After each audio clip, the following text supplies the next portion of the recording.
Number क्या है हमारा?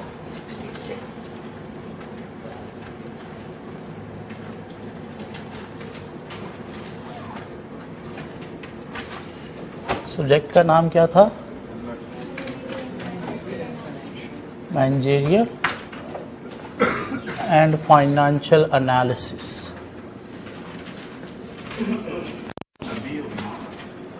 बुक लंबी होगी, आई कैप डिसाइड नहीं कर पा रहा क्या लिखें, कैसे लिखें।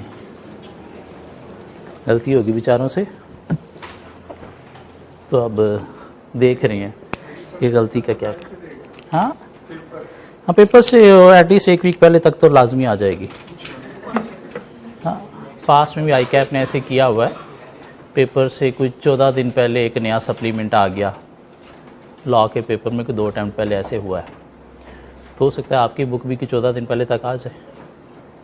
नहीं भी आई तो हमारे पास बुक है, हम पढ़ रहे हैं, हमारी अपनी बुक हम लिख रहे हैं। सो अभी तक हम इंटरनल एनालिसिस की बातें कर चुके। क्या था इंटरनल एनालिसिस के अंदर? इंटरनल एनालिसिस में क्या था?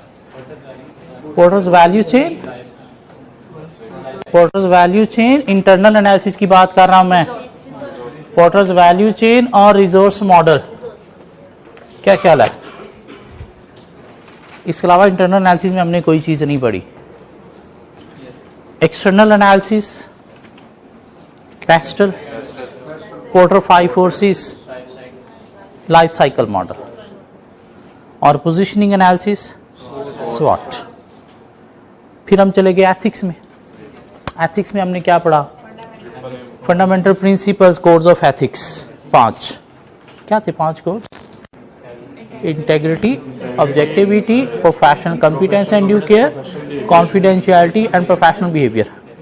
और हमने एथिकल डिसीजन मेकिंग के 2 मॉडल पढ़े।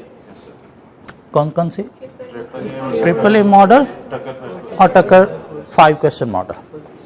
इसके अलावा हमने एथिक्स में कुछ नहीं पढ़ा, बाकी 3-4 हमने क्वेश्चन प्रैक्टिस किए थे। फिर हम चले गए पोर्टफोलियो मैनेजमेंट में। यहाँ पे हमने एक टॉपिक पढ़ा बीसीजी मैट्रिक्स, और उससे रिलेटेड हमने कोई 2 क्वेश्चन प्रैक्टिस किए। ठीक हो गया। फिर प्रीवियस लेक्चर में हमने क्या किया? पेस्टल को दोबारा से खोल लिया। Political, economic, social, technological, ecological and legal factors जो हमारे बिजनेस को पॉजिटिवली या नेगेटिवली अफेक्ट करते हैं और अपॉर्चुनिटीज या थ्रेट्स क्रिएट करते हैं। तो उसमें एक फैक्टर था टेक्नोलॉजिकल फैक्टर, उसे हमने प्रीवियस लेक्चर में पकड़ के खोलने की कोशिश की कि टेक्नोलॉजिकल फैक्टर्स में क्या बातें हैं जो बिजनेस को पॉजिटिवली या नेगेटिवली इफेक्ट करते हैं। मीन हम पढ़ रहे हैं इम्पैक्ट ऑफ टेक्नोलॉजी। क्या पढ़ रहे हैं? Impact of technology. किस चीज पे? इम्पैक्ट ऑफ टेक्नोलॉजी हम पढ़ रहे हैं किस चीज पे? वर्किंग मेथड्स पे। इम्पैक्ट ऑफ टेक्नोलॉजी हम पढ़ रहे हैं प्रोडक्ट्स एंड सर्विसेज पे। और इम्पैक्ट ऑफ टेक्नोलॉजी हम पढ़ रहे हैं स्ट्रक्चर एंड स्ट्रैटेजी पे। Structure and strategy. और impact of technology on working methods हमने कोई 3 पॉइंट पढ़ लिए कि task previously performed by man is now performed by the computers. Man have been restricted to high level analytical task only. Even with the growth in technology, high level analytical tasks are also now performed by the computers. ये क्या है? Technology का impact working methods पे। Mean वो काम, वो working method जो पहले बंदे करते थे, अब कंप्यूटर्स कर रहे हैं। बंदे अब काम जो हो क्या है, सिर्फ उसके ऊपर क्या करनी है? Decision making analysis. इवन वो डिसीजन मेकिंग एनालिसिस भी रोबोटिक सिस्टम मीन कंप्यूटर्स ही अब करना शुरू हो गया। इन बंदे अब घर पे सोए रहे, सब कुछ कौन करेगा? Computers mean technology. क्या कह रहा? Impact of technology on products and services क्या था? CAM, computer aided manufacturing. कि मैन्युफैक्चरिंग अब कौन कर रहा है? मशीन, कंप्यूटर्स कर रहे हैं, बंदे नहीं। CAD, computer aided design, designing भी अब कौन कर रहे हैं? कंप्यूटर्स, बंदे नहीं। इवन प्रोविजन ऑफ सर्विसेज, वो सर्विसेज जो बंदे देते थे डॉक्टर देते थे, लॉयर्स देते थे, बैंकर्स देते थे, अब वो सारी सर्विसेज कौन दे रहे हैं? कंप्यूटर्स दे रहे हैं। और जो मेन चीज़ थी वो क्या थी? Impact of technology on business structure and strategy. और वो क्या है? कुछ 7-8 इम्पैक्ट्स हैं। Down sizing, D-layering, outsourcing, virtual organization,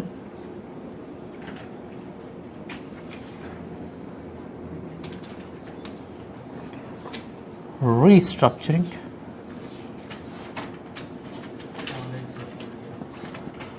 online social media,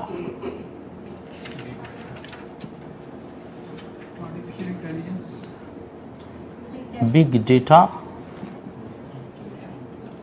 and artificial intelligence.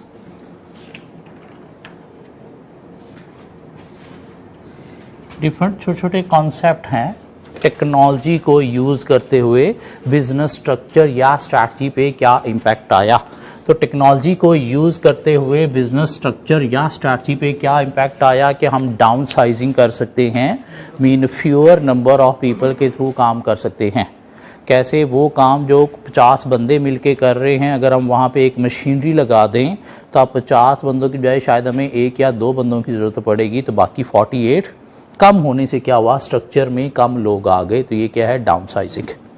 डीलेयरिंग, middle management layers को रिमूव करके हम टॉप स्ट्रक्चर से फ्लैट स्ट्रक्चर पे आ सकते हैं, जिससे क्या होगा? कम्युनिकेशन, डिसीजन मेकिंग जो है वो क्विक हो जाएगी। और जब मिडल मैनेजमेंट को रिमूव करेंगे तो स्टाफ कटिंग भी हुई। तो ये स्टाफ कटिंग क्या है? साथ डाउन साइजिंग भी है। लेकिन डी लेयरिंग इफेक्टिव है, पॉसिबल है, प्रॉफिटेबल है कब? जब आपके पास high level of technology available है, मीन ऐसी टेक्नोलॉजी अवेलेबल है जो मिडल मैनेजमेंट वाले बंदों का काम कर सके। जब वो टेक्नोलॉजी ट्रस्ट वर्थी भी है, मीन उसके अंदर कोई एरर्स, हैकिंग के चांसेस, सीक्रेसी जो है वो मेंटेन है। जब टॉप स्ट्रक्चर से फ्लैट पे जा रहे हो तो आप क्या कर रहे हो? नीचे जो लोअर लेवल पे मैनेजर्स हैं उनको अथॉरिटी पावर डेलीगेट कर रहे हो, तो उनका इस काबिल भी होना चाहिए कि वो अथॉरिटी रिटेन कर सके। कब डीलेयरिंग इफेक्टिव है? जब local manager skilled, competent, mature हैं। क्योंकि अगर वो मैच्योर नहीं है तो फिर लाइक गधों को अथॉरिटी दे दी जाएगी, तो फिर वही हाल होगा जो पाकिस्तान का हो रहा है। तो इसलिए आपको क्या करना है? अथॉरिटी डेलीगेट करते वक्त देखना है कि जिनको अथॉरिटी दे रहे हैं वो स्किल्ड, नॉलेजेबल और मैच्योर भी हैं। कवर कर लिया हमने ये। टेक्नोलॉजी को यूज करते हुए हम क्या कर सकते हैं? आउटसोर्सिंग, मीन अपने काम खुद से करने की बजाय बाहर से भी कर सकते हैं। Mean instead of performing business operation internally, subcontracting the work to outsider. ये क्या है? आउटसोर्सिंग। किस चीज की हम आउटसोर्सिंग कर सकते हैं? अपना अकाउंटेंसी फंक्शन हम आउटसोर्स कर सकते हैं किसी अकाउंटेंसी फर्म को। आईटी फंक्शन आउटसोर्स कर सकते हैं किसी आईटी फर्म को। मार्केटिंग हम आउटसोर्स कर सकते हैं किसी मार्केटिंग एजेंसी को। एचआर का काम हम आउटसोर्स कर सकते हैं किसी रिक्रूटमेंट एजेंसी को। क्लीनिंग स्टाफ हम अपना आउटसोर्स कर सकते हैं। सिक्योरिटी स्टाफ आउटसोर्स कर सकते हैं। इवन मैन्युफैक्चरिंग ऑफ कंपोनेंट्स भी हम आउटसोर्स करते हुए सिर्फ खुद डिजाइनिंग और असेंबलिंग की बेस पर भी बिजनेस मैनेज कर सकते हैं। ये क्या थी? आउटसोर्सिंग, जिसके कुछ फायदे थे। आउटसोर्सिंग के कुछ एडवांटेजेस थे। क्या एडवांटेज थे? कि इससे स्किल्स जो हमारे पास लैक कर रही हैं वो बाहर से हमें जो है वो मिल सकती हैं और अच्छी मिल सकती हैं। इससे क्या होगा? वो एरियाज जिनमें हमारी मेन कंपिटेंस नहीं है वो भी कंपिटेंट वे में, मीन एक्सपर्ट वे में परफॉर्म होंगी। और जब सारी की सारी एक्टिविटीज हमारी एक्सपर्ट वे में परफॉर्म हो रही हैं तो इससे हमारे बिजनेस के लिए क्या होगी? वैल्यू एडिशन होगी। मीन बिजनेस के बेनिफिट जो हैं वो इंक्रीज होंगे। कब? जब आपकी सारी की सारी एक्टिविटीज क्या होंगी? स्ट्रांग होंगी। तो जिनमें हम स्ट्रांग नहीं थे वो हमने क्या कर दिया? आउटसोर्स कर दी। किसको? जो उन चीजों में एक्सपर्ट है, मीन स्ट्रांग है। इससे क्या होगा कि हम सिर्फ अपने मेन एरियाज को फोकस करेंगे जिनमें हम एक्सपर्ट है। जिनमें हमारी एक्सपर्टीज नहीं है अब वो हम फोकस नहीं करेंगे, वो ऑटोमेटिकली बाहर कोई और अच्छे वे में परफॉर्म करते हुए फोकस करेगा। तुम्हारा कोई टाइम बचेगा। क्या कहला है, हमारी सरदर्दी भी कम होगी। और जब मेन एरियाज के ऊपर हम ज़्यादा टेंशन लगाएंगे तो वहाँ पे हम ज़्यादा इनोवेटिव होंगे, ज़्यादा क्वालिटी इंप्रूव करेंगे, तो ये चीज़ हमारा कंपैटिटिव एडवांटेज अचीव करने में भी हमें हेल्प देगी।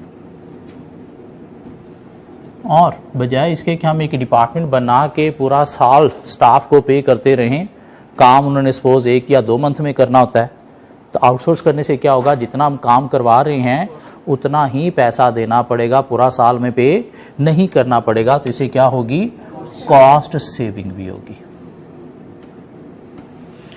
लेकिन वो कहता है नहीं, आउटसोर्सिंग के साथ कुछ मसले भी हैं, सिर्फ एडवांटेज ही नहीं हैं, आउटसोर्सिंग के साथ कुछ मसले भी हैं। क्या मसला हो सकता है? आपकी बिजनेस की इंफॉर्मेशन बाहर कहीं लीक आउट हो सकती है, मीन आपको इशू फेस करना पड़ सकता है कॉन्फिडेंशियलिटी का, मीन आपके बिजनेस की कॉन्फिडेंशियल इंफॉर्मेशन जो है वो बाहर लीक आउट हो सकती है, कंपैटिटर तक भी लीक आउट हो सकती है उस अदर ऑर्गेनाइजेशन के थ्रू, अगर कंपैटिटर भी सपोज उनसे यही सर्विस ले रहा है। और आपने सपोज अपना एक डिपार्टमेंट आउटसोर्स कर दिया,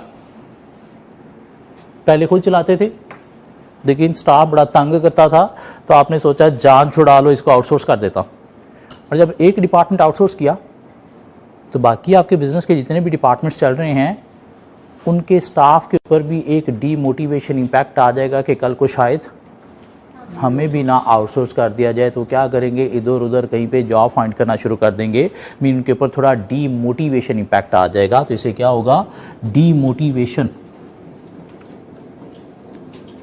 ऑफ अदर स्टाफ भी हो सकती है, मीन अदर स्टाफ जो है वो डर सकता है कि कल को हमें भी ना निकाल दिया जाए, मीन हमारा डिपार्टमेंट भी आउटसोर्स ना कर दिया जाए।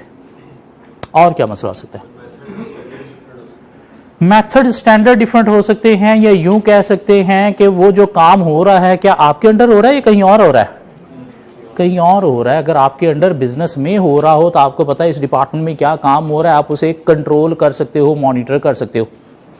बाहर कहीं हो रहा है तो आप कंट्रोल मॉनिटर नहीं कर सकते, जब तक आपको फाइनल मिलेगा नहीं हुआ तब तक आपको पता नहीं चलेगा क्या हुआ।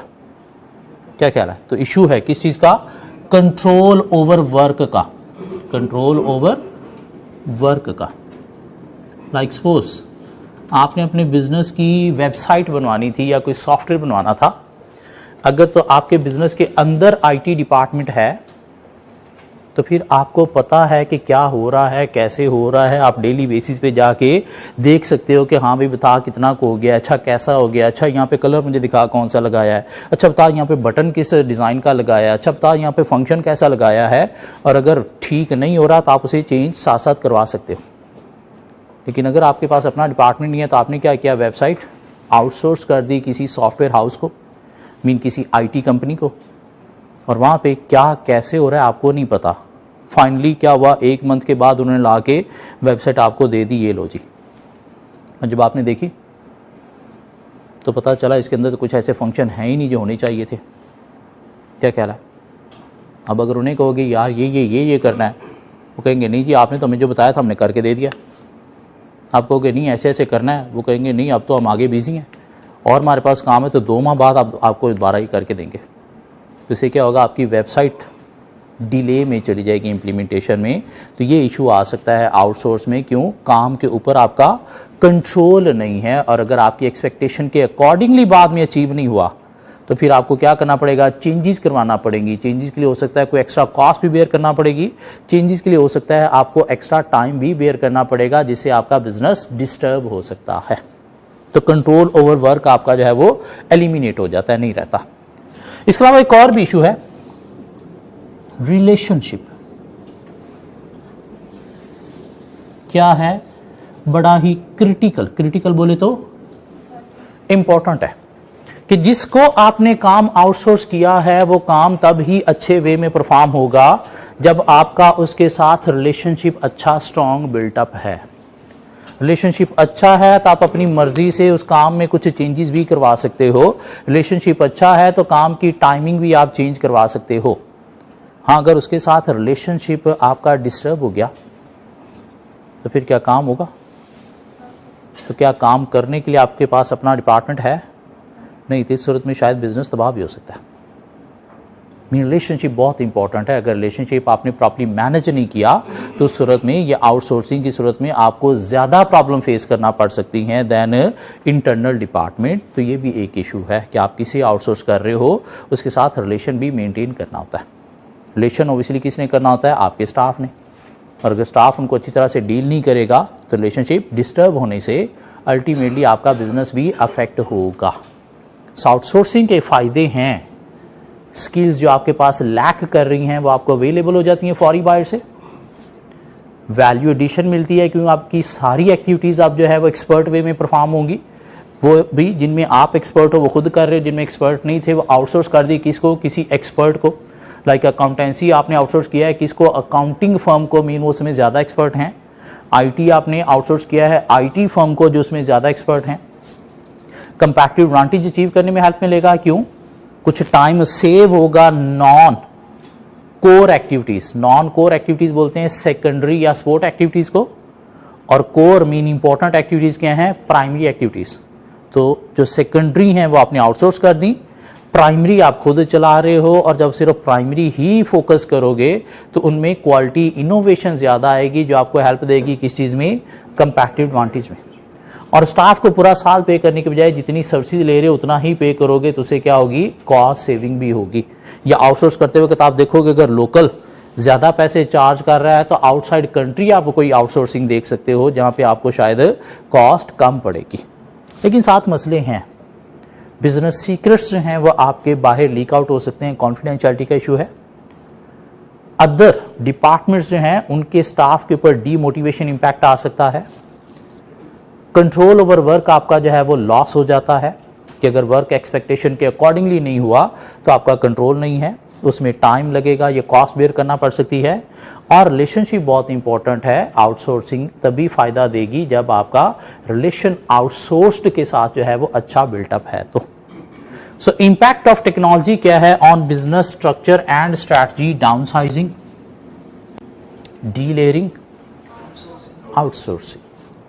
इम्पैक्ट ऑफ टेक्नोलॉजी क्या है on business structure strategy? Virtual organisation. Virtual organisation, अब ये क्या चीज है?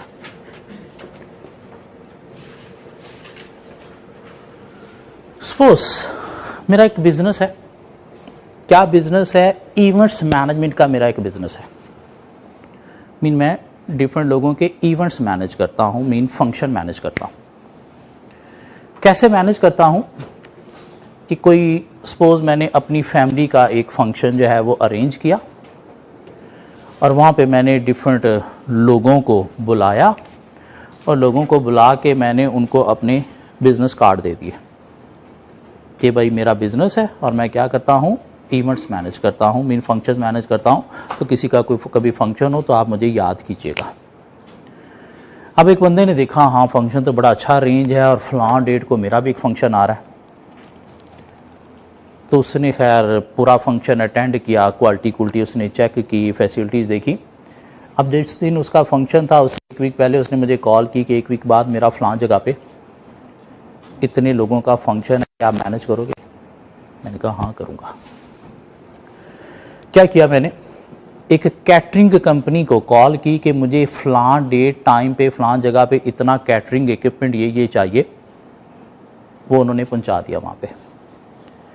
एक लाइट डेकोरेशन कंपनी को कॉल की कि मुझे फलां जगह पे इस डेट टाइम पे ये इसी तरह की लाइटिंग डेकोरेशन चाहिए, वो भी आ गई वहाँ पे। एक फूड कंपनी को कॉल की कि मुझे ये फूड जो है इतनी क्वांटिटी में फलां डेट टाइम पे फलां लोकेशन पे चाहिए, वो भी आ गया है वहाँ पे। एक लेबर कंपनी को कॉल की कि मुझे इतनी इस टाइप की वेटर शेटर ये लेबर चाहिए फलां डेट टाइम पे फलां जगह पे, वो भी आ गई वहाँ पे। मैं वहाँ पे गया, कैटरिंग इक्विपमेंट भी आए हुए हैं, डेकोरेशन लाइटिंग वाले भी आए हुए हैं, फूड भी आया हुआ है, लेबर भी आई हुई है। मैंने क्या किया, ये सब कुछ वहाँ पे लगवा के फंक्शन अरेंज किया। फंक्शन के बाद क्लाइंट से पैसे चार्ज किए, ये बाकी जो 4 पार्टीज थी इनके पैसे इनको दिए, अपना प्रॉफिट पॉकेट में डाल के घर आ गया। बिजनेस है। क्या मेरा कोई ऑफिस है? क्या मेरे कोई एसेट्स हैं? क्या मेरा कोई परमानेंट स्टाफ है? क्या मेरी कोई इन्वेंट्री है? नहीं। बिजनेस में परफॉर्म कर रहा हूं कैसे? अपने बिजनेस की हर एक्टिविटी को आउटसोर्स करते हुए। तो ऐसा बिजनेस जिसमें आप almost all activities of business outsource करते हुए बिजनेस परफॉर्म कर रहे हो, with no permanent staff, no assets, no inventory, no head office, इसे हम क्या नाम देंगे? वर्चुअल ऑर्गेनाइजेशन का। क्या कह रहा है? सपोज एक और मेरा बिजनेस है। क्या बिजनेस है? कंस्ट्रक्शन का बिजनेस है मेरा। क्या बिजनेस है? कंस्ट्रक्शन का बिजनेस है। मैं क्या करता हूं? सपोज घर बनाता हूं। एक बंदा मेरे पास आता है, जी फलां जगह पे मेरा प्लॉट पड़ा है, तो सोच रहा हूं वहां पे एक घर बना के बेच दूं या खुद रहना शुरू कर दूं। तो आप बना के देंगे? हाँ, बना के दूंगा। कितने में? इतने पैसे में और इतने मंथ में। अच्छा, कैसा बनाएंगे? तो मैंने क्या किया हुआ, कोई 8-10 नक्शे बनाए हुए थे उतने प्लॉट के, वो उसे दिखाए, देखें ऐसा भी बन सकता है, ऐसा भी बन सकता है, ऐसा भी बन सकता है। उसने कहा ऐसा बना दे। मैं कहा चलो ठीक है। अब क्या करता हूं, मैंने एक मटेरियल कंपनी को कॉल की कि फलां जगह पे इस प्लॉट पे मुझे ये मटेरियल इक्विपमेंट इतना चाहिए, वो सप्लाई वहां पे आ जाती है। एक मशीनरी कंपनी को कॉल की कि मुझे इस तरह की कंस्ट्रक्शन मशीनरी जो है इतने दिनों के लिए फलां जगह पे चाहिए, वो भी रेंट पे आ जाती है। एक लेबर कंपनी को कॉल की कि मुझे इतने मजदूर, इतने मिस्त्री इतने दिनों के लिए फलां जगह पे चाहिए, वो भी आ जाते हैं। अब डेली सुबह मैं जाता हूँ लोकेशन पे, मशीनरी भी है वहाँ पे, इक्विपमेंट्स भी आए हुए हैं, सारा मटेरियल भी आया वहाँ पे, लेबर भी वहाँ पे होती है। तो क्या करता हूँ, डेली सुबह 7 बजे से शाम 6 बजे तक उनसे काम करवाता हूँ, मॉनिटर करता हूँ। शाम को घर आ जाता हूँ, अगले दिन फिर जाता हूँ, काम करवाता हूँ, शाम को घर आ जाता हूँ। 3 माह ऐसे किया, घर बन गया। क्या कहला? ऑनर से कुछ पैसे मैंने एडवांस लिए हुए थे, बाकी एंड पे उससे पेमेंट ली, इन सारे लोगों के पैसे इनको दिए, अपना प्रॉफिट पॉकेट में डाल के घर आ गया। बिजनेस है। क्या मेरे कोई परमानेंट स्टाफ है? कोई मेरे एसेट्स हैं? कोई मेरी इन्वेंट्री है? इवन मेरा कोई ऑफिस भी है? ये क्या है? Virtual organisation. क्या कह रहा है? ये सपोज मेरा एक बिजनेस है। क्या बिजनेस है? एक आईटी की कंपनी है मेरी। कहां पे? दुबई में। आईटी की कंपनी है मेरी दुबई में। हम क्या करते हैं वहां पे? आईटी सर्विसेज प्रोवाइड करते हैं। क्या आईटी सर्विसेज प्रोवाइड करते हैं? भाई किसी को आईटी से रिलेटेड कुछ भी सर्विस चाहिए हम प्रोवाइड करेंगे। किसी को वेबसाइट बनवानी है हम बनाएंगे, किसी को कोई सॉफ्टवेयर चाहिए वो हम देंगे, किसी को कोई हार्डवेयर चाहिए, किसी भी किस्म का प्रिंटर चाहिए, कंप्यूटर चाहिए, लैपटॉप चाहिए, स्कैनर चाहिए, कोई नेटवर्किंग डिवाइसेस चाहिए, सब कुछ हम प्रोवाइड करते हैं। क्या है? हमारी एक आईटी की कंपनी है। क्या किया हुआ है हमने? अपनी एक वेबसाइट बनाई हुई है जिसके ऊपर कंपनी का नाम है, कंपनी की सारी इंफॉर्मेशन है, हम क्या क्या सर्विसेज देते हैं वो सब कुछ उस वेबसाइट के अंदर है। हमारा ईमेल एड्रेस उस वेबसाइट के अंदर है, हमारा व्हाट्सएप नंबर, फोन नंबर उस वेबसाइट के अंदर है। ठीक हो गया? और हमने क्या किया हुआ है, आजकल किसी ने कोई भी चीज बाय करनी हो ना, ये चीज कहां से मिलेगी, कैसे लोगों को पता चलता है कि ये चीज मैंने लेनी है और कहां से मिलेगी? तो लोग क्या करते हैं, गूगल खोलते हैं, मिस्टर गूगल, और मिस्टर गूगल में वो चीज का सिर्फ नाम लिख के करते हैं एंटर, और मिस्टर गूगल किस किस कंपनी से ये चीज मिलेगी वो नीचे एक लिस्ट दे देता है। ऐसे होता है।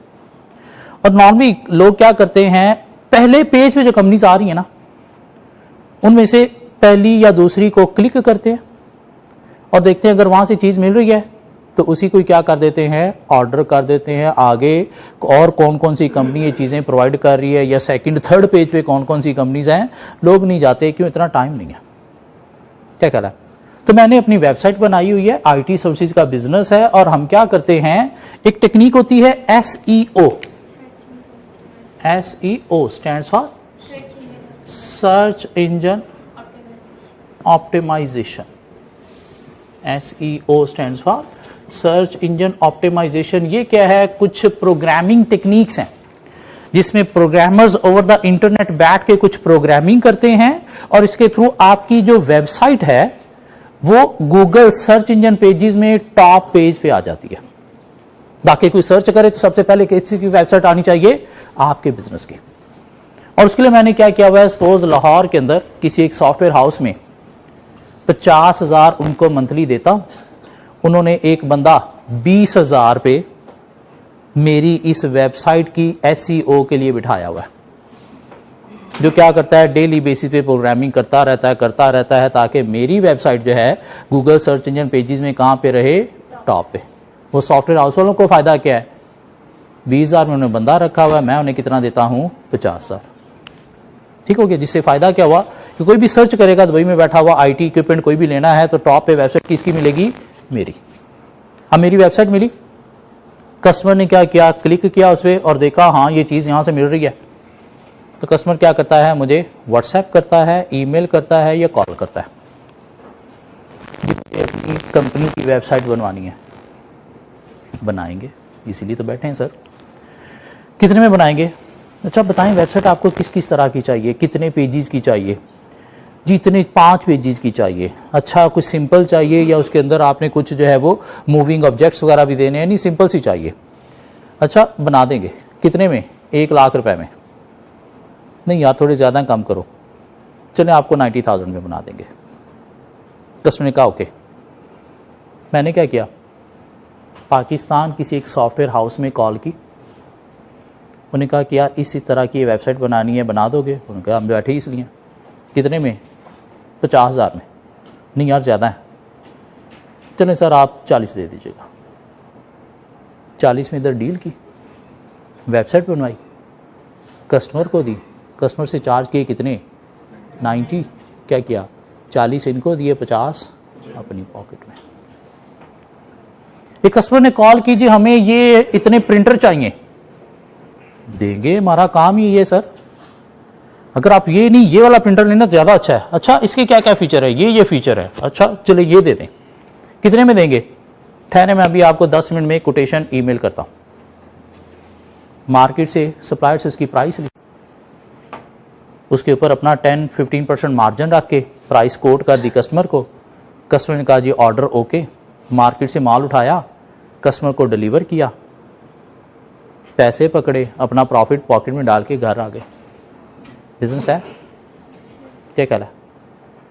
लेकिन क्या मेरा कोई परमानेंट स्टाफ है, क्या मेरे कोई एसेट्स हैं, क्या मेरी कोई इन्वेंट्री है, क्या मेरा कोई ऑफिस भी है, नहीं, बिजनेस हो रहा है। ये क्या है, वर्चुअल ऑर्गेनाइजेशन, क्या कहला है। तो ऐसा बिजनेस जिसमें हम बिजनेस के सारे ऑपरेशन आउटसोर्स करते हुए बिजनेस ऑपरेशन परफॉर्म कर रहे हैं with no permanent staff, no asset, no inventory, even no head office, उसे क्या नाम देंगे, वर्चुअल ऑर्गेनाइजेशन। लेकिन ये चलाना इतना आसान काम नहीं है। ये चलाने के लिए आपको चाहिए एक तो आपके रिलेशन, जिनको आपने आउटसोर्स किया उनके साथ कितने अच्छे हैं। क्यों रिलेशन अच्छे नहीं है तो ये चीजें इतनी इजीली आपको अवेलेबल नहीं होंगी। ना ही कोई आपकी कॉल सुन के कहेगा कि अच्छा मैं वहां पे ये चीज पहुंचा देता हूं। और दूसरा आपको चाहिए टेक्नोलॉजी। टेक्नोलॉजी के बिना भी पॉसिबल नहीं है। अब दुबई में मेरा बिजनेस है और मैं सॉफ्टवेयर या वेबसाइट पाकिस्तान से बनवा रहा हूं, तो कैसे कॉन्टैक्ट कर रहा हूं, टेक्नोलॉजी के थ्रू। कस्टमर मुझे कैसे कॉन्टैक्ट कर रहा है, ईमेल के थ्रू, व्हाट्सएप के थ्रू, फोन के थ्रू, मीन टेक्नोलॉजी के थ्रू। अब वो मेरा इवेंट्स मैनेजमेंट का बिजनेस था, मैं वहां पे खड़ा हूं, अभी तक फूड नहीं आया, तो क्या करूंगा, इवेंट छोड़ के फूड वाले के पीछे भागूंगा, नहीं, उसे फोन करूंगा, और आजकल कहां पे रह गया, मेरा यहाँ पे फंक्शन तबाह हो रहा है, फौरी पहुंच। मीन टेक्नोलॉजी के थ्रू ही पॉसिबल है। अगर टेक्नोलॉजी नहीं है तो फिर मैनेज करना इतना आसान काम नहीं है। मी इवन टेक्नोलॉजिकल डेवलपमेंट के थ्रू ही ऐसे बिजनेस पॉसिबल हुए। क्या आप बिजनेस ऑपरेशन परफॉर्म कर सकते हो सब कुछ आउटसोर्स करते हुए। हाँ, वो आउटसोर्स को मैनेज करने के लिए आपको क्या चाहिए, एक तो टेक्नोलॉजी चाहिए और दूसरा आपको क्या चाहिए, रिलेशनशिप आप कितना अच्छा बिल्टअप करना जानते हो। मीन आपके कॉन्टैक्ट्स कितने अच्छे हैं आउटसोर्स के साथ। ठीक है। Impact of technology on business structure and strategy. Mean structure में कॉमन लोगों के थ्रू बिजनेस आप परफॉर्म कर सकते हो। स्ट्रक्चर को टॉल से फ्लैट बना सकते हो। स्ट्रक्चर में से कुछ डिपार्टमेंट्स एलिमिनेट करते हुए बिजनेस के मेन डिपार्टमेंट को फोकस कर सकते हो। इवन अपने स्ट्रक्चर में सब कुछ आउटसोर्स करते हुए आप बिजनेस ऑपरेशन परफॉर्म कर सकते हो। और वो जो सब कुछ आउटसोर्स करते हुए परफॉर्म करना है वो क्या है, वर्चुअल ऑर्गेनाइजेशन। ये चार समझ आते हैं। बिजनेस के ऊपर टेक्नोलॉजी का क्या पॉजिटिव इम्पैक्ट आ रहा है। बिजनेस को फ़ायदा मिला इसमें या नुकसान हुआ है? फ़ायदा मिला है। यहाँ पे कम्युनिकेशन डिसीजन मेकिंग क्विक होगी, यहाँ पे सरदर्दी आपकी कम होगी और यहाँ पे आपके सारे खर्चे ही बच गए। क्या ख्याल है? जब काम करवाना है तभी आपको सब्सिडी बाहर से लेनी है, काम नहीं करना घर बैठे रहो, जितने दिन मर्जी बैठे रहो, कोई नुकसान नहीं है आपका। ना आपको कोई रेंट पे करना पड़ रहा है, ना आपको कोई सैलरीज पे करना पड़ रही है, ना आपको कोई स्टॉक होल्ड करना पड़ रहा है। घर बैठे रहो। कोरोना आ गया है, ठीक है, घर बैठ जाओ, कोरोना जाएगा, दोबारा से हम आउटसोर्स के थ्रू बिजनेस स्टार्ट कर देंगे। टेक्नोलॉजी का इंपैक्ट क्या है? बिजनेस स्ट्रक्चर या स्ट्रैटेजी रीस्ट्रक्चरिंग। एक है स्ट्रक्चर, टॉल या फ्लैट, और जब आपने टॉल में से मिडल मैनेजमेंट को रिमूव किया तो क्यों किया? कोई मसला आ रहा था तो किया ना। क्या ख्याल है, मसला क्या आ रहा था? डिसीजन मेकिंग कम्युनिकेशन आपकी स्लो हो रही थी। ना सिर्फ डिसीजन मेकिंग कम्युनिकेशन में डिले आ रहे थे, स्लो हो रही थी, साथ आपको एक्स्ट्रा कॉस्ट भी स्टाफ की बेयर करना पड़ रही थी। क्या ख्याल है? तो जब आपने टॉल से फ्लैट पे गए, मीन बीच में से मिडल मैनेजमेंट को रिमूव किया थ्रू डी लेयरिंग, जिससे आपका स्ट्रक्चर क्या हो गया? रीस्ट्रक्चर। मीन टेक्नोलॉजी को यूज करते हम अपने स्ट्रक्चर को क्या कर सकते हैं? रीस्ट्रक्चर कर सकते हैं। रीस्ट्रक्चर क्यों किया है? बिजनेस के बेनिफिट के लिए। अब ये रीस्ट्रक्चरिंग दो तरह की होती है, वर्टिकल रीस्ट्रक्चरिंग होती है या हॉरिजॉन्टल रीस्ट्रक्चरिंग होती है। वर्टिकल रीस्ट्रक्चरिंग क्या है? वही डी लेयरिंग। वर्टिकल क्या होता है? ये क्या ख्याल है? तो इधर से आपने जो है वो कुछ चीजें टेक्नोलॉजी को यूज करते हुए चेंज की, जिससे टॉल से आप कहां पे आ गए? फ्लैट पे आ गए। तो इसे क्या नाम देंगे? वर्टिकल रीस्ट्रक्चरिंग का। जिससे क्या होगा? अल्टीमेटली बिजनेस की एफिशिएंसी, प्रोडक्टिविटी इंप्रूव होगी। हॉरिजॉन्टल रीस्ट्रक्चरिंग, हॉरिजॉन्टल क्या होता है? ये हॉरिजॉन्टल होता है ना। क्या आप क्या कर सकते हो? टेक्नोलॉजी को यूज करते हुए अपने जो डिफरेंट डिपार्टमेंट्स काम कर रहे हैं उनको आपस में एक अच्छा इंटरलिंक्ड भी कर सकते हो, जिससे क्या होगा? कम्युनिकेशन फास्ट हो जाएगी, और कम्युनिकेशन फास्ट होगी तो ऑपरेशन आपके क्विक होंगे या स्लो होंगे? क्विक होंगे, और जितने क्विक अचीव होगी, एफिशिएंसी आपकी अचीव होगी। मीन टेक्नोलॉजी को यूज करते हुए अपनी डिफरेंट ब्रांचेस को आप आपस में इंटरलिंक कर सकते हो, डिफरेंट डिपार्टमेंट्स को लिंक कर सकते हो टू अचीव एफिशिएंसी। इसके एक एग्जांपल और डिस्कस करते हैं। या आजकल हम डिफरेंट ब्रांड पे जाते हैं कोई चीज लेने के लिए,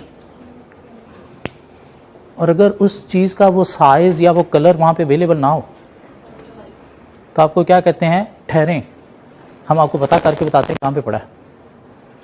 तो क्या करते हैं? चेक करते हैं, जी फलां ब्रांच में पड़ा है, वहां से जाके ले ले।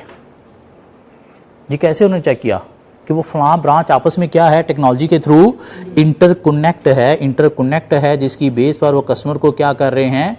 फैसिलिटेट कर रहे हैं। तो ये जो ब्रांचेस की आपस में कनेक्शन किया हुआ है, ये भी क्या है? Horizontal restructuring. मीन आपने अपने बिजनेस का स्ट्रक्चर सारी ब्रांचेस का आपस में क्या कर दिया? इंटरलिंक्ड कर दिया, ताकि कम्युनिकेशन जो है वो आप अच्छी स्टैब्लिश करके बिजनेस को फायदा दे सको। सो वर्टिकल रीस्ट्रक्चरिंग क्या है कि आप क्या कर सकते हो? कम्युनिकेशन के लिए टॉप और लोअर मैनेजमेंट में क्या यूज कर सकते हो? आईटी को, और उससे क्या कर सकते हो? मिडल मैनेजमेंट को रिमूव कर सकते हो थ्रू डी लेयरिंग। तो ये वर्टिकल रिस्ट्रक्चरिंग होगी। और हॉरिजॉन्टल, एक ही लेवल पे डिफरेंट डिपार्टमेंट्स को आपस में कनेक्ट कर देना क्विक कम्युनिकेशन के लिए, या फिर डिफरेंट ब्रांचेस को आपस में कनेक्ट कर देना क्विक कम्युनिकेशन के लिए। ये क्या है? Horizontal restructuring. जिससे बिजनेस को क्या मिलेगा? फायदा, मीन बेनिफिट मिलेगा। किसके थ्रू पॉसिबल हुआ? टेक्नोलॉजी के थ्रू। टेक्नोलॉजी के बिना ये पॉसिबल नहीं था। इसके अलावा टेक्नोलॉजी का इंपैक्ट क्या है बिजनेस स्ट्रक्चर स्ट्रैटेजी पे? Online social media. Online social media, इसका कोई फायदा है बिजनेस को? Yes, marketing. अब आप सिर्फ लोकल तक रिस्ट्रिक्टेड नहीं हो, अपनी प्रोडक्ट अब आप मार्केट कर सकते हो पूरी दुनिया में। कैसे? फेसबुक के थ्रू, इंस्टाग्राम के थ्रू। क्या ख्याल है? किसके थ्रू पॉसिबल हुआ? ये टेक्नोलॉजी के थ्रू। बिजनेस ऑपरेशन अब आप परफॉर्म कर सकते हो सिर्फ लोकल, अपनी सिटी के अंदर ही नहीं, सिर्फ अपने कंट्री के अंदर ही नहीं, अपनी वेबसाइट के थ्रू ग्लोबली पूरी दुनिया में कस्टमर को आप टारगेट कर सकते हो। किसके थ्रू? टेक्नोलॉजी को यूज करते हुए, थ्रू ऑनलाइन सोशल मीडिया। तो ये क्या है, impact of technology on business structure and strategy. Mean decision अब आपने लेने हैं, बिजनेस को एक्सपैंड करना है तो सिटी में करना है, कंट्री में करना है या पूरी दुनिया में करना है, तो उसके लिए मार्केटिंग आप कर सकते हो। लोकल किसी सिटी के पेज पे लगाओगे तो मार्केटिंग सिटी तक रह गई, किसी कंट्री के नेशनल पेज पे लगाओगे तो आपकी मार्केटिंग पूरे कंट्री में हो गई। नहीं, फेसबुक पे लगा दोगे तो आपकी मार्केटिंग पूरी दुनिया में ग्लोबली हो सकती है। तो ये क्या है, टेक्नोलॉजी का इम्पैक्ट ऑन बिजनेस स्ट्रक्चर या स्ट्रैटेजी। मीन अपना मार्केटिंग डिपार्टमेंट बनाने की बजाय अब आप क्या करोगे, ऑनलाइन सोशल मीडिया को यूज करोगे अपनी मार्केटिंग के लिए। सिंपली क्या करना है, अपनी प्रोडक्ट वहां पे लॉन्च करनी है, मार्केटिंग स्टार्ट हो गई, वहां से डिलीट करनी है, मार्केटिंग बंद हो गई। यहां तक ये पढ़ के देखें जरा, वर्चुअल ऑर्गेनाइजेशन, रीस्ट्रक्चरिंग और ऑनलाइन सोशल मीडिया।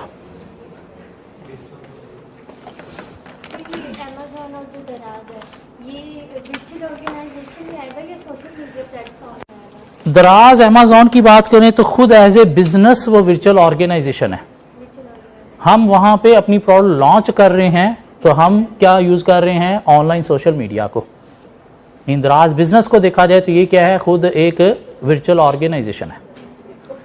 क्या ख्याल है, अमेज़न एक वर्चुअल ऑर्गेनाइजेशन है, अपना उनके पास कुछ नहीं है, दूसरों का ही सब कुछ बेच रहे हैं। मीन सब कुछ क्या है, आउटसोर्स है। हम उनको जब यूज करते हैं अपने बिजनेस की प्रोडक्ट सेल करने के लिए, मार्केट करने के लिए, तो हम क्या यूज कर रहे हैं, ऑनलाइन सोशल मीडिया को। वर्चुअल असिस्टेंस हमें मिल रही है उनके थ्रू। लेकिन सर अमेज़न के जो वेयरहाउस हैं वो तो बने हुए हैं, लेकिन क्या अपने, आउटसोर्स है, सप्लायर्स के हैं, सप्लायर्स के अपने नहीं है। मीन सब कुछ क्या किया हुआ है, आउटसोर्स किया हुआ है। अपनी क्या है, सिर्फ एक वेबसाइट। उबर बिजनेस है पूरी दुनिया में, अपना क्या है उसका, एक ऐप। गाड़ियां किसकी हैं, ड्राइवरों की।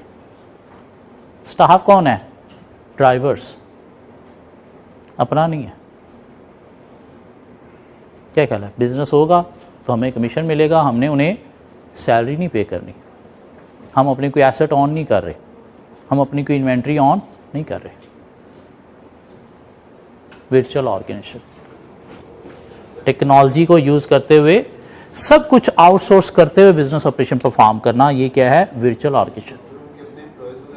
अपने एम्प्लॉइज है लेकिन बहुत कम। जो ड्राइवर है, क्या वो मेन जो कस्टमर को फैसिलिटेट कर रहे हैं वो कौन है, ड्राइवर्स। क्या वो अपने एम्प्लॉइज हैं, नहीं। अपनी पेरोल पे हैं, नहीं। हाँ, इनको थोड़ा फैसिलिटेट करने के लिए उसने क्या किया, थोड़े एम्प्लॉइज रख लिए, थोड़े ऑफिस बना लिए, लेकिन वो ना होने के बराबर।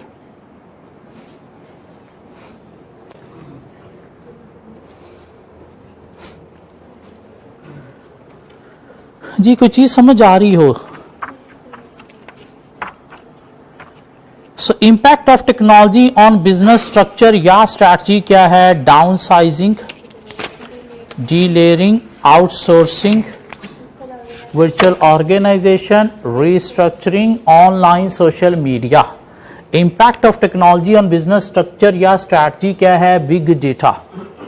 बिग, बड़ा, डेटा, डेटा मतलब क्या हुआ कि कुछ कंपनीज क्या करती हैं, लार्ज अमाउंट ऑफ डाटा अपने पास स्टोर करती हैं, यूज करती हैं, होल्ड करती हैं। क्या ख्याल है, लाइक इस कॉलेज के पास भी बिग डेटा है, क्या, अपने कस्टमर्स की, मीन आप लोगों की इंफॉर्मेशन स्टोर करती हैं, यूज भी करती हैं, होल्ड भी करती हैं। क्या ख्याल है, इस तरह से ऑर्गेनाइजेशन भी क्या करती हैं, कोई लार्ज अमाउंट ऑफ डाटा जो है वो अपने पास होल्ड करती हैं, यूज करती हैं, प्रोसेस करती हैं, जिनकी बेस पर उन्हें कुछ डिसीजन मेकिंग भी करना होती है। क्या डिसीजन मेकिंग करना होती है, सपोज एक प्रोडक्ट जो है सीजन टू सीजन चलती है, तो देखना है कि ये प्रोडक्ट जो है वो लास्ट ईयर में कितने मंथ बिकती रही है और करंट ईयर में कितने मंथ बिकती रही है। तो कैसे देखेंगे, उस प्रोडक्ट का जो सेल का डाटा पड़ा है उससे देखेंगे कि लास्ट ईयर में ये कितने मंथ सेल जनरेट इसे होती रही है, मीन कब सेल स्टार्ट हुई थी, कब बंद हुई थी, और करंट ईयर में कब सेल स्टार्ट हुई थी, कब बंद हुई थी। अगर इस ट्रेंड में इंक्रीज आया है, मीन लास्ट ईयर में सपोज ये 5 मंथ बिकती रही है करंट ईयर में सपोज ये 7 मंथ बिकती रही है, दिस मीन ये प्रोडक्ट अब कस्टमर की ज़्यादा डिमांड बन गई है। दिस मीन नेक्स्ट ईयर हमने क्या करना है, इसको थोड़ा जल्दी लॉन्च करना है, थोड़ा अच्छे वे में लॉन्च करना है। क्यों? यहाँ पे कस्टमर हमें ज़्यादा मिल रहा है। कौन सी प्रोडक्ट ऐसी है जिसकी sale as compare to last year कम हो गई है? क्या करेंगे? सिस्टम के अंदर जो डाटा पड़ा है वहां से देखेंगे ना कि हाँ लास्ट ईयर में इसकी इतनी सेल जनरेट हुई थी और करंट ईयर में इसकी इतनी सेल जनरेट हुई है। दिस मीन ये प्रोडक्ट हमें शायद डॉग बन गई है। क्या ख्याल है, क्या बन गई है? डॉग बन गई है। तो शायद हमें ये अब बंद कर देनी चाहिए, इसके ऊपर इतना ज़्यादा फोकस नहीं करना चाहिए। ये क्या कर रहे हैं, वो डाटा जो पड़ा है उसके अंदर से प्रोसेसिंग करते हुए ये ट्रेंड, ये पैटर्न जो है वो आइडेंटिफाई कर रहे हैं। एक चीज़ नहीं बनाई है आपने, उसकी मार्केटिंग करनी है। क्या ख्याल है, किन को करनी है? उन कस्टमर्स को करनी है जिसने इससे रिलेटेड प्रोडक्ट पहले यूज की है। अब वो कस्टमर कौन है? सिस्टम के अंदर से पता चलेगा कि इसकी रिलेटेड प्रोडक्ट किन किन कस्टमर ने बाय की थी ऑनलाइन हमसे। तो अल्टीमेटली उनकी डिटेल भी हमारे पास पड़ी होगी, उनके एड्रेस भी पड़े होंगे, उनके फ़ोन नंबर भी पड़े होंगे, उनके ईमेल आईडी भी सिस्टम के अंदर पड़े होंगे। तो सिस्टम क्या करेगा, उनकी एड्रेस या ईमेल आपको निकाल के दे देगा ताकि आप क्या कर सको, उनको मार्केटिंग की ईमेल सेंड कर सको। क्यों? आपका टारगेट कस्टमर कौन है? वही जिसने इससे रिलेटेड प्रोडक्ट जो है वो ली थी आपसे। तो ये जो लार्ज अमाउंट ऑफ डाटा है, इसे यूज करना है, प्रोसेस करना है, तो उसमें कुछ सॉफ्टवेयर यूज होते हैं कि किन कस्टमर ने इससे रिलेटेड प्रोडक्ट जो है वो हमसे बाय की थी उनको ही ईमेल करनी है। तो सॉफ्टवेयर आपको क्या करेगा, उस इतने सारे कस्टमर के डाटा में से सिर्फ वो पर्टिकुलर टाइप ऑफ कस्टमर की ही डिटेल निकाल के देगा। सिर्फ इस प्रोडक्ट से रिलेटेड हमने जो है वो एनालिसिस परफॉर्म करना है कि इसकी sale as compare to previous year increase हुई है या डिक्रीज हुई है। तो सॉफ्टवेयर क्या करेगा, सिर्फ उसी रिलेटेड प्रोडक्ट से रिलेटेड ही जितना डाटा है वही आपको निकाल के देगा, सारा डाटा नहीं।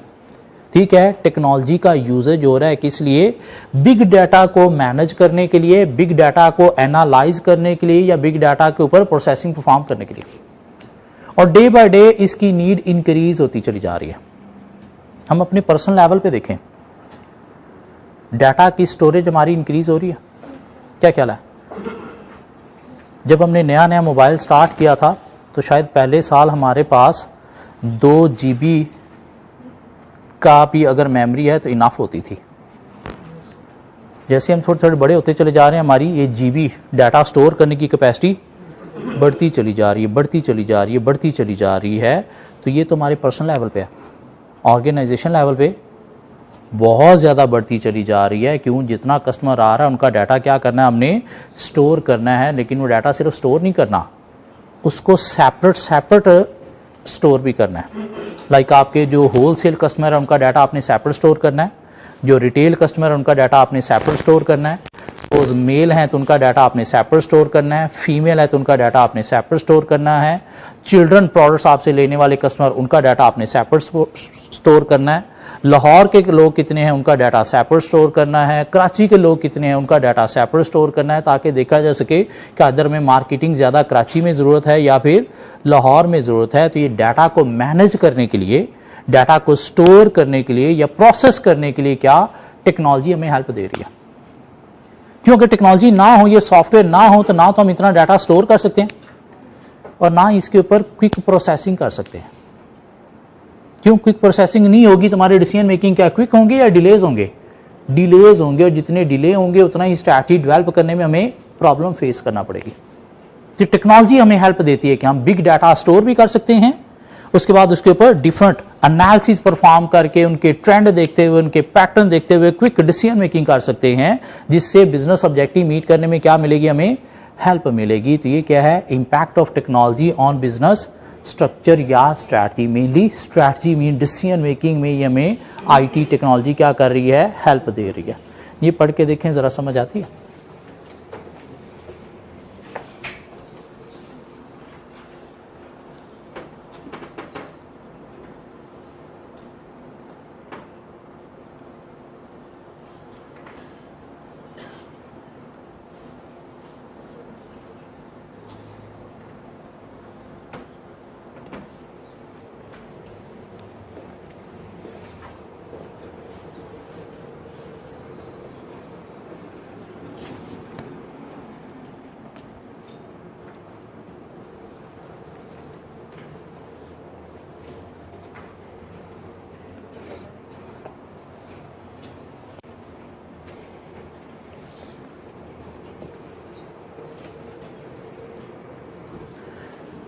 ये आपको पता है आपके कुछ पेपर ई मार्किंग भी होते हैं? कौन चेक करता है पेपर? कंप्यूटर चेक करता है। पाकिस्तान में तभी नहीं स्टार्ट हुआ, बाहर के कंट्रीज़ में क्या है कि पेपर बंदे चेक नहीं करते, कंप्यूटर सिस्टम के अंदर सॉफ्टवेयर चेक करता है। वो MCQs तो हो जाते हैं। मैं आपके ये जो अकाउंटिंग के पर्चे हैं इनकी बात कर रहा हूं कि ये भी सिस्टम चेक करता है। कैसे? आपका पेपर स्कैन करके सिस्टम में एंटर कर दिया जाता है और सिस्टम के अंदर एक artificial intelligence mean robotic system software है जिसके अंदर उस एक क्वेश्चन के 10-15 जितने भी पॉसिबल सोल्यूशन हो सकते हैं वो एंटर कर दिए गए हैं और सिस्टम ने, सॉफ्टवेयर ने क्या करना है, उन सॉल्यूशंस के अकॉर्डिंगली पेपर को चेक करना है और चेक करके मार्किंग करनी है। बंदे कैसे चेक करेंगे? नॉलेज के अकॉर्डिंगली ना, कि इनके दिमाग में फिट है कि ये क्वेश्चन का ये सोल्यूशन भी हो सकता है, ये भी हो सकता है, ये भी हो सकता है। तो इस तरह से क्या किया आपने, वो सोल्यूशन पॉसिबल कितने हो सकते हैं सिस्टम में एंटर कर दिए और सिस्टम ने उस क्वेश्चन का जो आंसर आपने लिखा है उनके साथ मैच करेगा। किसी के साथ भी मैच हो रहा है तो उसे टिक करके क्या कर रहा है, मार्क्स दे रहा है। ये क्या आर्टिफिशियल इंटेलिजेंस मीन वो एनालिटिकल टास्क जो बंदे कर रहे हैं, बंदों के बजाय अगर सिस्टम करेगा तो इसे क्या नाम देंगे, आर्टिफिशियल इंटेलिजेंस। और शायद ये मार्किंग बंदों से ज़्यादा अच्छी होगी। बंदे का मूड अच्छा है तो पेपर ठीक चेक होगा, मूड अच्छा नहीं है तो शायद पेपर ठीक चेक नहीं होगा, लेकिन सिस्टम का मूड ऑलवेज सेम ही रहेगा और वो एक्यूरेट चेकिंग ही करेगा। ठीक हो गया। इस तरह से बिजनेस के अंदर भी कुछ रोबोटिक सॉफ्टवेयर यूज होते हैं जिन्हें नाम क्या दिया जाता है, आर्टिफिशियल इंटेलिजेंस। लाइक ऑनलाइन बैठे हुए आप कोई भी चीज़ गूगल करते हो, गूगल आपको सारी दुनिया से वो इन्फॉर्मेशन जो है सारी ढूंढ के दे देता है, रेलेवेंट क्या क्या हो सकती है। ये क्या है, एक तरह का आर्टिफिशियल इंटेलिजेंस प्रोग्राम्स है। इस तरह से बिजनेस में भी ये यूज़ होते हैं। लाइक बिजनेस की वेबसाइट पे आप बैठे समटाइम क्वेश्चनिंग कर रहे होते हो, उसके आंसर आपको आगे से लिखे हुए मिल रहे होते हैं। वो कहाँ से मिल रहे होते हैं, कोई बंदा नहीं वहाँ पे बैठा था। वो एक आर्टिफिशियल इंटेलिजेंस सॉफ्टवेयर है जिसके अंदर different algorithm, different scenarios enter कर दिए गए हैं कि कस्टमर इस तरह की कोई भी क्वेरी पूछे तो आपने ये रिप्लाईज में से कोई रिप्लाई देना है और वो रेलेवेंट वर्ड्स के अकॉर्डिंगली फाइंड करके सिस्टम दे देता है। ये हम डिफरेंट गेम्स खेलते हैं कंप्यूटर पे, चेस खेल रहे हैं हम, क्या खेलना कोई आसान काम है? नहीं, बड़ा दिमाग यहाँ पे यूज़ होता है। यहाँ से आप चाल चल रहे हो, आगे से कंप्यूटर चाल चल रहा है। ये क्या है, ये एक robotic mean artificial intelligence system है। मीन ऐसे सॉफ्टवेयर जो like human being analytical task perform कर रहे हैं उन्हें क्या नाम दिया जाता है, आर्टिफिशियल इंटेलिजेंस। और ये भी किसके थ्रू पॉसिबल हुआ है, टेक्नोलॉजी के थ्रू। मीन सॉफ्टवेयर है क्या, टेक्नोलॉजी है। सो बिजनेस स्ट्रक्चर या स्ट्रैटेजी पे इंपैक्ट क्या है टेक्नोलॉजी का, डाउन साइजिंग मेनली स्ट्रक्चर पे इंपैक्ट है, डीलेयरिंग स्ट्रक्चर पे भी इंपैक्ट है और क्विक डिसीजन मेकिंग के पॉइंट ऑफ से स्ट्रैटेजी पे भी इंपैक्ट है, आउटसोर्सिंग स्ट्रक्चर पे भी इंपैक्ट है कि स्ट्रक्चर आपका शॉर्ट हो गया, लोग कुछ डिपार्टमेंट आपके खत्म हो गए और उसकी वजह से ultimately strategy mean comparative advantage पे भी आपका इंपैक्ट आ गया। वर्चुअल ऑर्गेनाइजेशन स्ट्रक्चर बिल्कुल सिंपल तकरीबन है ही नहीं, लेकिन strategy mean business decision making आपके लिए जो है वो इजीली पॉसिबल होगी। रीस्ट्रक्चरिंग स्ट्रक्चर पे इंपैक्ट है और अल्टीमेटली साथ स्ट्रैटेजी भी आपकी इंप्रूव करेगा। Online social media marketing department खुद से बनाने के बजाय आप ऑनलाइन मीडिया को यूज़ कर रहे हो, अपनी ब्रांचेस फिजिकल बनाने के बजाय वेबसाइट के थ्रू बिजनेस कर रहे हो और उसके थ्रू अल्टीमेटली क्या है, बिजनेस कॉस्ट कटिंग एफिशिएंसी में भी हेल्प मिल रही है। Big data quick decision making के पॉइंट से ट्रेंड पैटर्न्स देखने हैं आपने कस्टमर के, तो स्ट्रैटेजी पे इंपैक्ट है। वर्चुअल ऑर्गेनाइजेशन या आर्टिफिशियल इंटेलिजेंस सॉफ्टवेयर यूज करते हैं तो इससे मेनली इंपैक्ट किस पे आएगा, आपकी बिजनेस डिसीजन मेकिंग पे मीन स्ट्रैटेजी पे। पेपर बंदों के थ्रू चेक करने के बजाय सिस्टम के थ्रू चेक हो रहा है, ठीक है, इतने मार्कर्स आपको रखना पड़ेंगे पेपर मार्क करने वाले नहीं, तो जब इतने मार्कर्स आपको कम कर दिए आपने तो ये स्ट्रक्चर पे भी इंपैक्ट आया और सिस्टम जब चेक करेगा तो 24 आवर चलता रहेगा, क्विक चेकिंग होगी, एक्यूरेट चेकिंग होगी, तो इससे क्या होगा, आपकी business decision making mean strategy पे भी इंपैक्ट आएगा। फिर हमें कोई 7-8 कॉन्सेप्ट्स थे जिनका नॉलेज होना चाहिए। एग्जामिनर कहीं पे स्ट्रेट फॉरवर्ड टेस्ट कर सकते हैं या कोई सिनेरियो में भी टेस्ट कर सकते हैं ये वर्ड यूज करके, जिनका हमें मीनिंग एटलीस्ट पता होना चाहिए। एक हमारा टेस्ट एवरी वेंसडे होता है, ऐसी बात है ना, एवरी वेंसडे हमारा कोई टेस्ट होता है। और लास्ट टेस्ट था हमारा इंटरनल एनालिसिस, एक्सटर्नल एनालिसिस और स्वॉट का। एक बहुत ही औखा टेस्ट था जो हमने क्लास में डिस्कस भी किया था। 20 मार्क्स का टेस्ट था जिसको पास करने के लिए हमें चाहिए थे 14 मार्क्स। सो पूरी क्लास में से पहला टेस्ट जो है वो देने की कोशिश की टोटल 17 स्टूडेंट्स ने, बाकियों ने हाथ ही नहीं लगाया, टेस्ट को इंपॉर्टेंस नहीं दी उन्होंने। और पास किया 14 मार्क्स पे सिर्फ 5 स्टूडेंट्स ने। बहुत औखा टेस्ट था, हाँ बहुत औखा टेस्ट था। स्वॉट के 2 क्वेश्चन थे, एक वैल्यू चेन का क्वेश्चन था। Highest marks 15 out of 20, 15 out of 20, 75%। 17063, 17063, good. लेकिन अभी भी इतने इनफ नहीं है।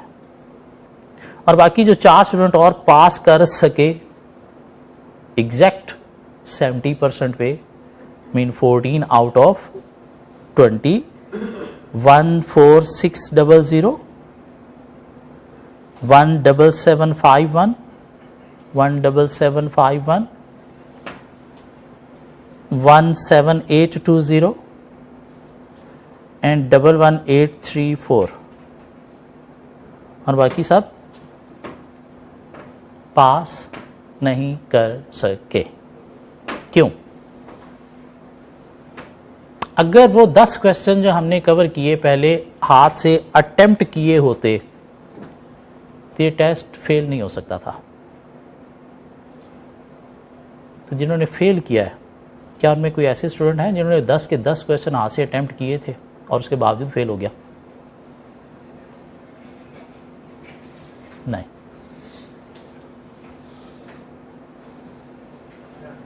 क्लास में हम कोई भी क्वेश्चन करते हैं, आपको उसे हाथ से अटेम्प्ट करना है, मैं कहूं ना कहूं,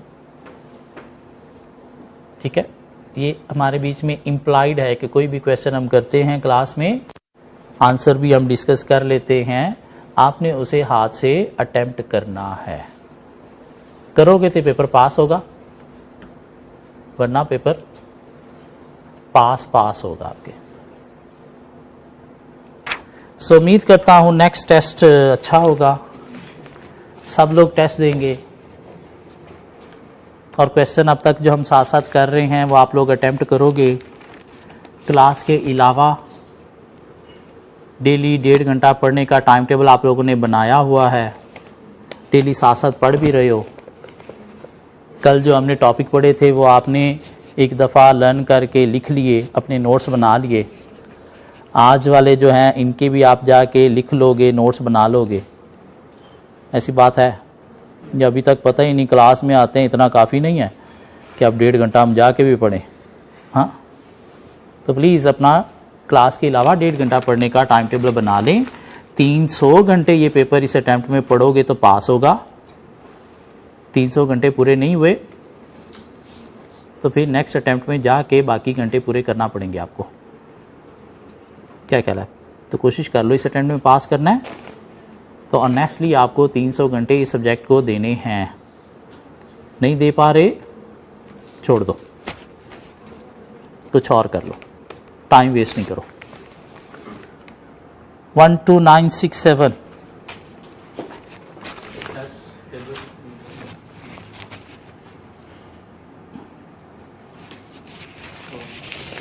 आईडीज नहीं मिले हुए आप लोगों को?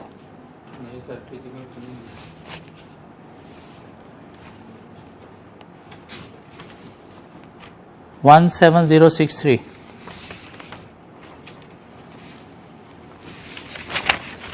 मिस्टर सैयद कासिम अली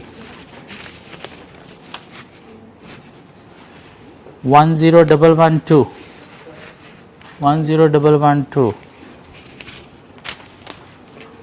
जुनेद सफदर क्या मतलब आईडी नहीं मिले हुए आप लोगों को? कॉलेज की तरफ से आईडी नहीं मिले हुए? क्यों? मिस्टर शुएब 17820 ये जिन्होंने लिखे हुए इनको कहाँ से मिले हुए हैं? वो मैंने सीरियल लिख दिया था। हाँ ये राइज आईडी की बात। हाँ, तो राइज आईडी की बात कर रहा हूँ। मिले हुए नहीं मिले हुए? सबके पास है ना? तो पेपर के ऊपर प्लीज नेक्स्ट टाइम आईडी होना चाहिए आप लोगों का। फिरदौस बशीर, किरण महमूद, अफीफा नवाब, इकरा Sadiq 12591,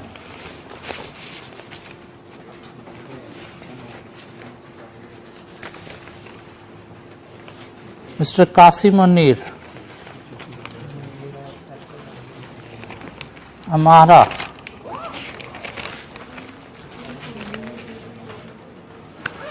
so next time please paper के ऊपर आईडी होनी चाहिए।